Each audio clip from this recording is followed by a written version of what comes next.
এই ওলি আল্লাহর বাংলাদেশ, এই শহীদ গাজী বাংলাদেশ, রহম করো আল্লাহ, রহম করো আল্লাহ।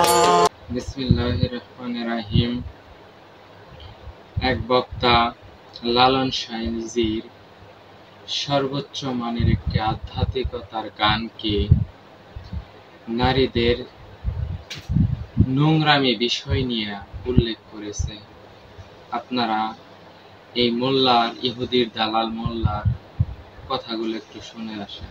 সময় গেলে সাধন হবে না, এই গানটা জানেন আপনারা? শুনছেন এই গানটা? সময় গেলে সাধন হবে না। এই গানটার অর্থ ব্যাখ্যা এত নোংরা, এত নিকৃষ্ট, বিশ্বাস করেন যদি সেটা বলতে যাই তো মানে সোজা কথা আমাকে চরম নির্লজ্জ হতে হবে। এটা আমার দ্বারা সম্ভব না, আমি খুলে আপনাকে বলতে পারবো না এই গানের পুরো ব্যাখ্যা, তবে কিছু ইঙ্গিত দিব। শুনেন, পুরো গানটা শুনেন, কবিতাটা শুনেন।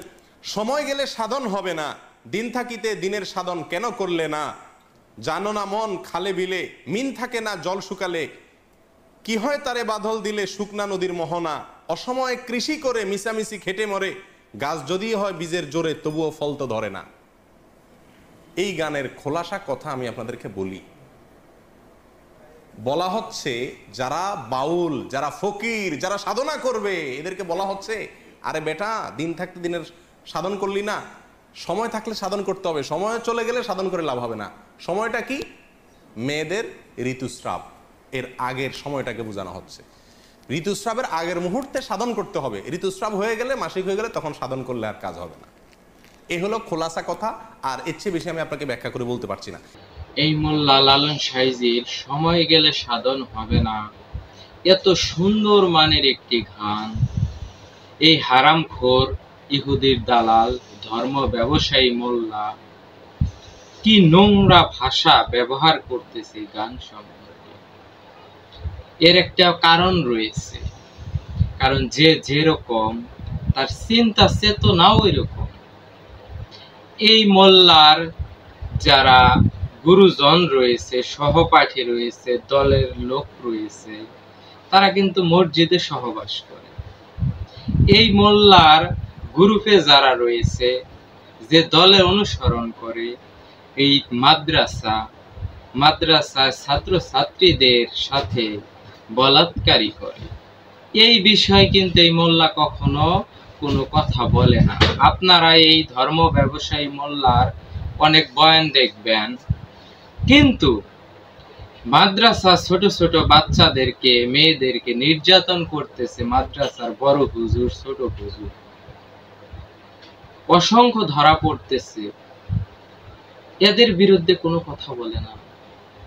মাজার থেকে ডেক চুরি, নানান কিছু চুরি করে নিয়ে গেল, লেবাস পরা, টুপি পরা, জুব্বা পরা, মাদ্রাসা মসজিদের ইমাম, এ বিষয়ে এই মোল্লা কিছু বলে না। মসজিদে সহবাস করে, মসজিদের খতিব সাহেব, ইমাম সাহেব পাহারা দেয়, এ বিষয়ে কিছু বলে না। লালন সাইজির গানকে তুলনা করতেছে নোংরামি বিষয়। এই হারামখোরের বাচ্চা, তোরে তো পাইলে আমি জুতা দিয়ে তোর 1 ঘন্টা বাইরে যেতাম।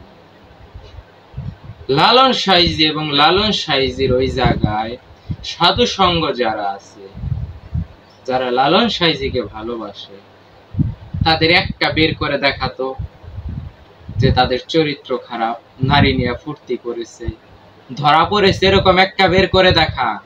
এই হারামখোরের বাচ্চা, ইহুদির দালাল শায়েখ আহমদুল্লাহ, তোর জুতা দিয়ে পিটানোর দরকার। থাকস তো টাকার পাহাড়ের মধ্যে, ইহুদির টাকা খাস, খ্রিস্টানের টাকা খাস, আর মুসলমানের ইমান ধ্বংস করিস। এখনো সময় থাকতে ভালো হয়ে যা। এরা হলো প্রকাশ্য শয়তান। আল্লাহ কোরআনের মধ্যে বলে দিয়েছে, প্রকাশ্য শয়তান হতে সাবধান। শয়তান দেখা যায়, আল্লাহ বলতেছে কোরআনের মধ্যে, প্রকাশ্য শয়তান মানে দেখা যায় যে শয়তান, সেই শয়তান থেকে তোমরা সাবধান হও। এই শায়েখ আহমদুল্লাহ এ হলো প্রকাশ্য শয়তান। লালন সাইজির গান সময় গেলে সাধন হবে না। আরে তুমি ছিলা কোথায়, আসো কোথায়, আবার কোথায় যাবা, এই প্রসঙ্গগুলা বিস্তারিত বর্ণনা করেছে এই গানের মাধ্যমে। কত সুন্দর মানের একটি গান। সময় গেলে সাধন হবে না। এই জিন্দেগি যদি আমি গুনায়, হেলায়, তামাশায়, আনন্দ ফুর্তি বিলাসিতায় কাটিয়ে দেই, আমি কিন্তু আমার মালিক যে কারণে সৃষ্টি করেছে সেই কাজ কিন্তু আমার করা হবে না। এই গানের পাওয়ার, এই গানের মর্মাত্ম এই হারামখোর, জেনাখোর, মাদ্রাসায় বলাৎকারকারী মোল্লা তো বুঝবে না। অ্যাকাউন্টে শুনলাম 300 কোটি টাকা জমাইছে এই হারামখোরের বাচ্চা। সূরা 104 নাম্বার সূরা 9টা আয়াত রয়েছে, আপনারা পড়ে দেখেন। যারা সম্পদ জমা করে তারা জাহান্নামে। তাহলে এর অ্যাকাউন্টে শুনলাম 300 কোটি টাকা একজনের মুখে ইউটিউবে শুনলাম। তাহলে 300 কোটি টাকার মালিক যদি থাকে, কোরআন অনুযায়ী তো জাহান্নামী, শয়তান। এ হলো প্রকাশ্য শয়তান। আমরা যেন এই প্রকাশ্য শয়তানদের থেকে দূরে থাকার চেষ্টা করি। এরা কি বলতেছে আমরা যেন কোরআন অনুযায়ী মিলানের চেষ্টা করি, বোঝার চেষ্টা করি। এই বলেই আমার কথা শেষ করছি। সবাই ভালো থাকবেন। জয় গুরু।